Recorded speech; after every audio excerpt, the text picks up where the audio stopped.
नन्हे मुन्ने बच्चों को समर्पित YouTube चैनल नन्हे भगवान में आपका हार्दिक स्वागत है।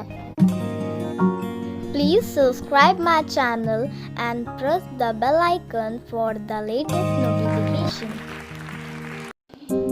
प्यारे बच्चों, कैसे हो? आइए आज विज्ञान विषय के अंतर्गत सूक्ष्म जीवों की दुनिया की सैर करते हैं। सामान्य सर्दी जुकाम मतलब कॉमन कोल्ड तो हम सबको कभी ना कभी हो ही जाता है। छींके, नाक बहना बहुत ही खराब लगता है। वैसे तो ये कुछ दिन लेकर अपने आप ठीक भी हो जाता है, लेकिन ये होता क्यों है? कहाँ से आ जाता है ये संक्रमण हमें परेशान करने के लिए?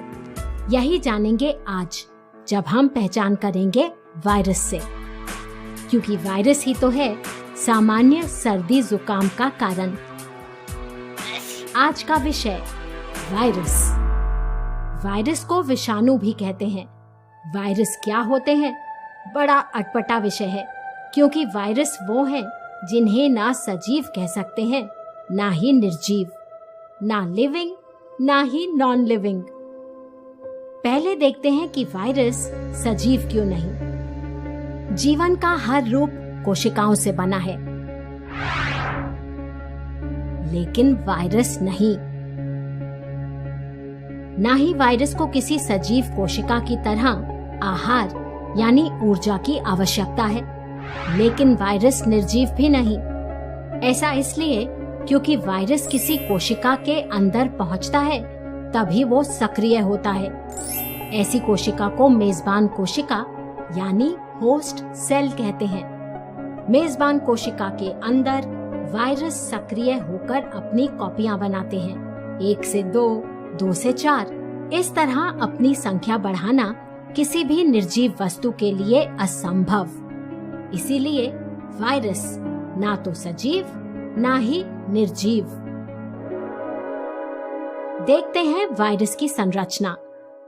सभी वायरस अति सूक्ष्म होते हैं, कोशिकाओं से बहुत बहुत छोटे, इतने सूक्ष्म कि स्कूल कॉलेज में मिलने वाले कंपाउंड माइक्रोस्कोप से उन्हें देखा नहीं जा सकता।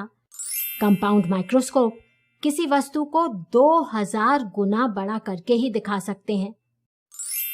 वायरस को तो इलेक्ट्रॉन माइक्रोस्कोप से ही देखा जा सकता है। ये माइक्रोस्कोप इतने ताकतवर होते हैं कि वस्तु को लाखों गुना बड़ा करके दिखाते हैं।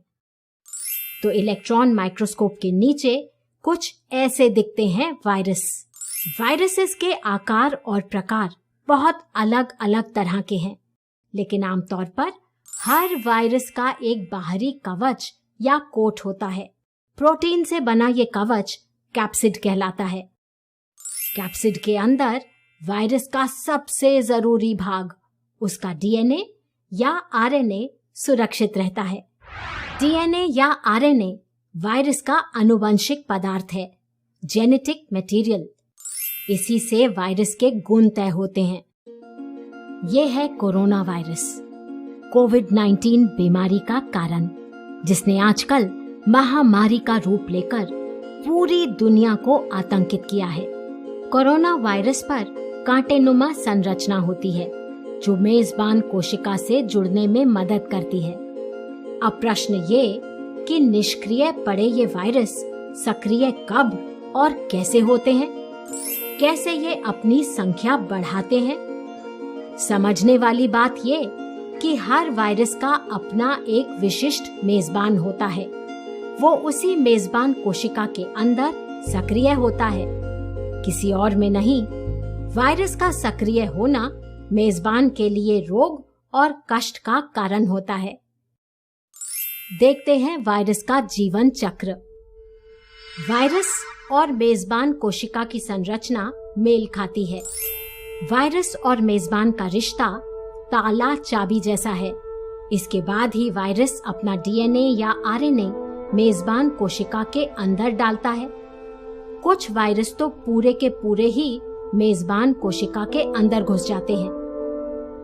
कोशिका के अंदर वो सामग्री होती है जिससे वायरस अपनी कॉपी बना सकता है। वायरस की कॉपियां बनने के 2 तरीके हैं, लेकिन उसकी बात कभी और।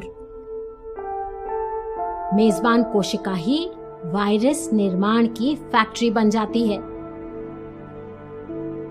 मेजबान के अंदर वायरसेस की संख्या बढ़ती जाती है और अधिकांश मेजबान कोशिकाएं नष्ट होती जाती हैं। रोग पनपता है और मेजबान जीव को कष्ट होता है। सामान्य सर्दी जुकाम की फिर बात करें तो उसका कारण भी एक वायरस ही है। इस वायरस से हमारी रोग प्रतिरक्षा प्रणाली लड़ सकती है, इसीलिए थोड़े दिन के कष्ट के बाद हम खुद ही ठीक हो जाते हैं। सामान्य सर्दी जुकाम के वायरस को मारने की कोई दवा नहीं। ऐसा इसलिए क्योंकि एंटीबायोटिक और अन्य दवाएं केवल बैक्टीरिया जैसी सजीव कोशिकाओं पर ही आक्रमण करती हैं। वायरस तो सजीव नहीं, इसीलिए दवाएं उन पर प्रभावी नहीं। वायरस के कारण होने वाले कुछ रोगों का नाम जानना जरूरी। सामान्य सर्दी जुकाम, खसरा मतलब measles, chicken pox, rabies, dengue और चिकनगुनिया, और इस शताब्दी की महामारी कोविड-19 भी वायरस के कारण होते हैं। लेकिन सभी वायरस हमारे दुश्मन नहीं। हमें केवल वो वायरस रोगी बना सकते हैं जो हमारे अंदर पनप सकते हैं। आज आपके लिए काम। क्या किसानों को भी परेशान करते हैं वायरस?